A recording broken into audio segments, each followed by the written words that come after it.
কি ম্যাজিক, আগে যারা আওয়ামী লীগ ছিল তারা রাতারাতি বিএনপি হয়ে গেল।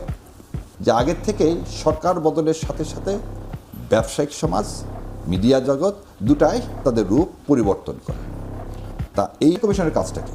ইলেকশন কমিশনের কাজ হচ্ছে জাতীয় নির্বাচন আর লোকাল ইলেকশন করা।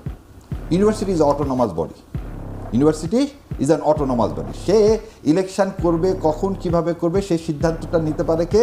ইউনিভার্সিটি নেবে, বিশ্ববিদ্যালয় নেবে। এখন ধরে নেন যে জনাব তারেক রহমান সিলেট যাচ্ছেন ডে আফটার টুমোরো, আগামীকালকে যদি ইলেকশনটা হতো এবং ইলেকশনটা ধরে নেন হাইপোথেটিক্যালি যে কে জিততো না জিততো যায় না, ছাত্রদল হেরে গেল, তাহলে যে ভাইবটা তারেক রহমানের যে ভাইব বা তার যে কি বলবো তার সিলেটে পদার্পণ উপলক্ষে যে একটা রূপ দেখা যেত, সেই রূপটা ম্লান হয়ে যেত এই ইলেকশন রেজাল্টের উপরে।